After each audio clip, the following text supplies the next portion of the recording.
My name's Dick Sturgeon. I'm a workers advocate for an organization called Workers Have Rights Too.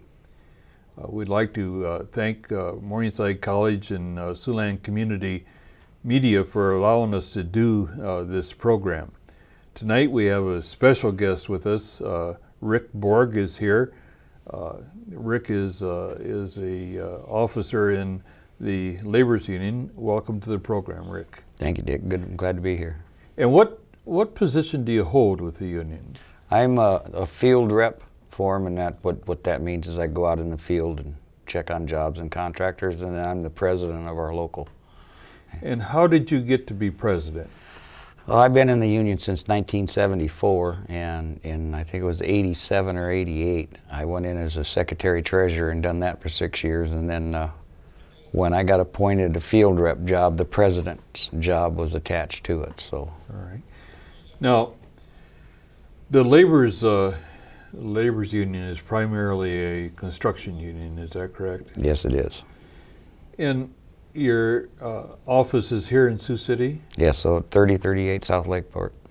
How big of an area do you take care of? We cover 26 counties, I mean. There's 23 in Iowa, 3 in Nebraska, and then we have a half a county in Union in South Dakota. This is the time of the year when it's not raining, where the construction is just firing up and getting going pretty good. Do you get around to the job sites? Yes, I try and make all the job sites at least once or twice a month. All right. And when you visit the job sites, what is it you're looking for? I go in and talk to the laborers and make sure everything's okay with them, and then I go in and talk to the contractors and talk to the superintendents and make sure all the laborers are showing up and kind of get an evaluation report. What kind of training have you had for your position? I've taken one supervisor's course, and then I've taken 2 leadership courses, and I've taken a labor history course.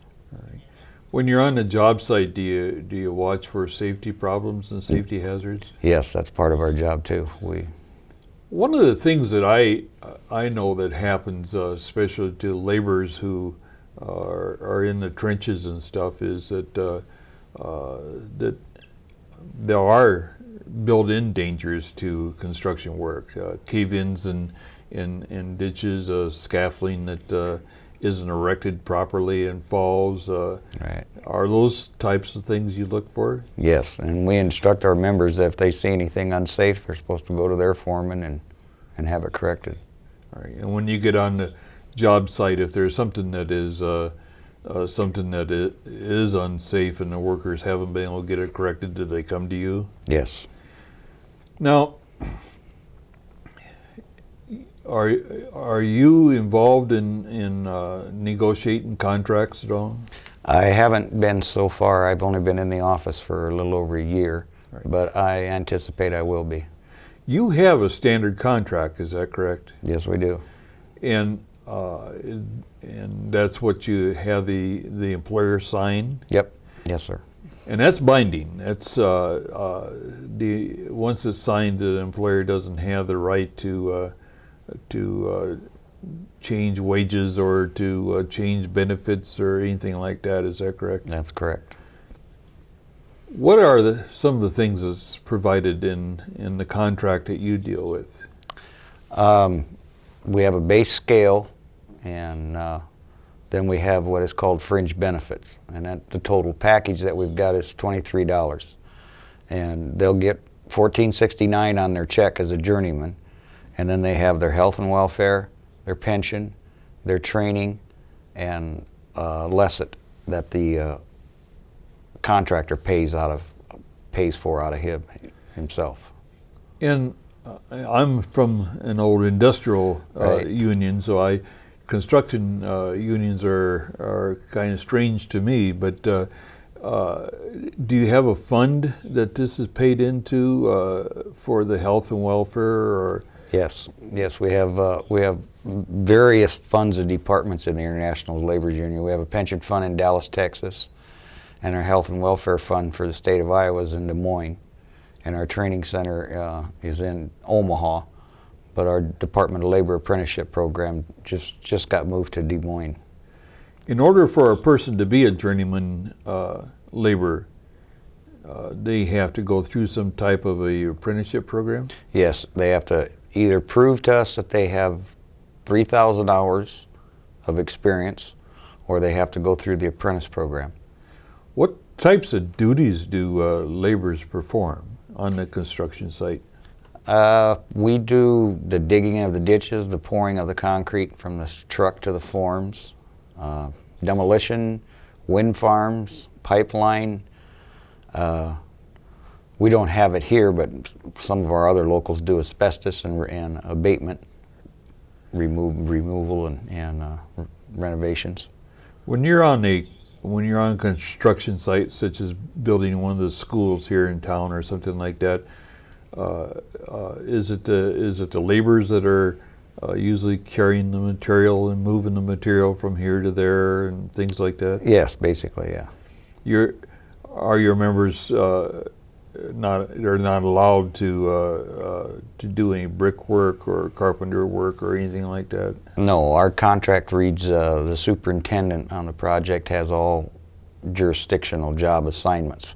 So whatever he tells us to do, we do.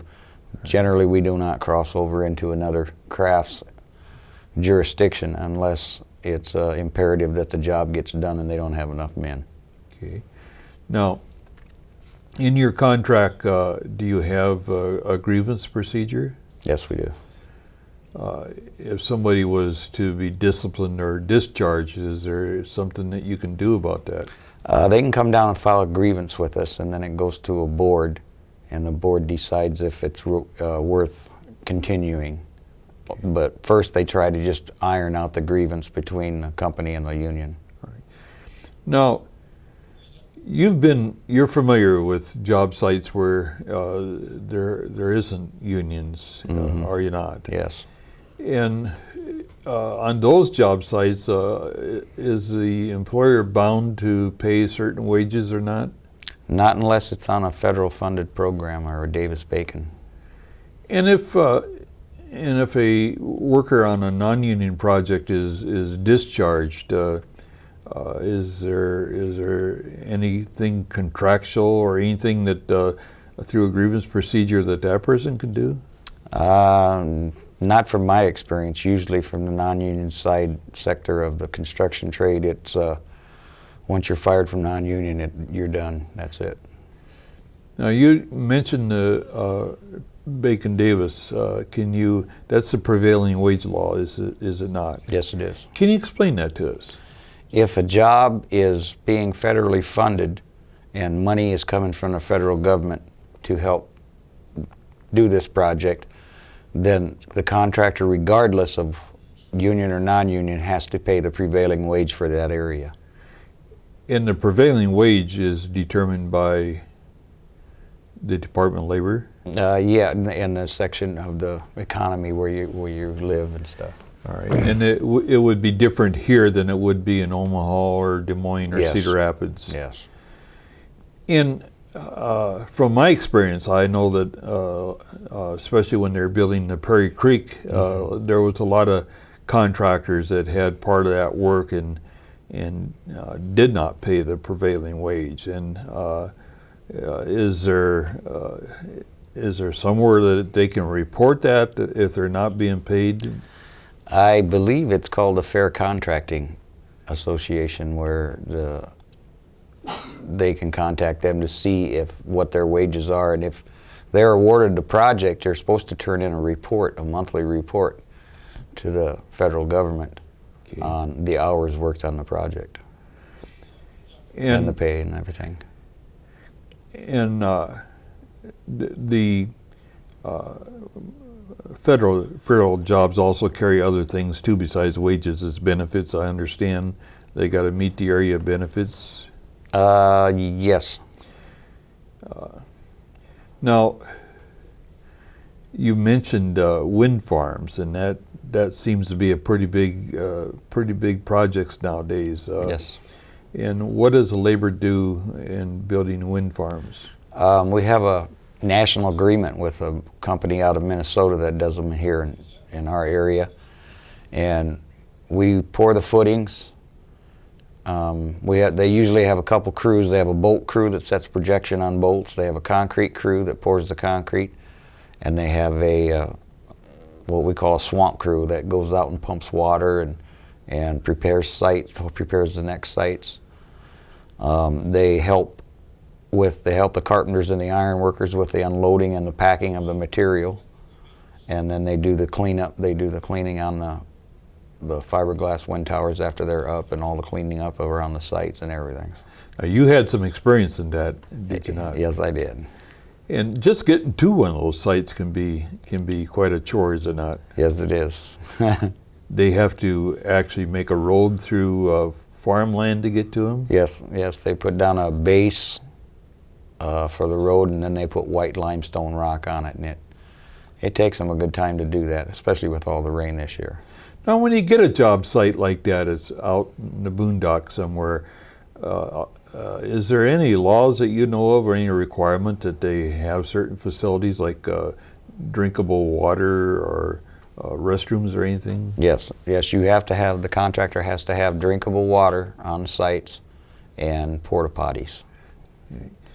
Now, that's provided for under OSHA, is it? Do you know? I'm not sure about that. All right. I think that there's something in our contract that states that they have to provide that. All right. And we're running out of time here, but a couple other big things are happening in the area is the pipelines. Yes. And I understand you have a national contract on that also. Yes. Explain that. We have a national contract with pipeline companies, and they come through and they bury the pipe, and they pay the same wage to all the laborers. They pay the same per diem to all the workers, and they pay in the same benefits for all the workers. And there's a lot of that work is labor work, is it? Yes, basically most of the pipeline work is laborers and operators. And welders. And welders, yes. Yes. We're running out of time here, but I want to thank you for coming in. We've talked a lot on this program about the rights that workers have and the things that they can do, and most of it has dealt with non-union work sites. Union work sites, those problems are fairly well taken care of by the union officials, and we appreciate what you do there, and it's our hope that more work sites eventually get under the contract so that there can be assured of wages and benefits and working conditions. And it doesn't do any good to make $20 an hour if you don't have job security. So yeah. I want to thank you for being here. We want to thank Morningside College for providing us this opportunity, the Siouxland Community Media for producing this program. Thank you. Thank you.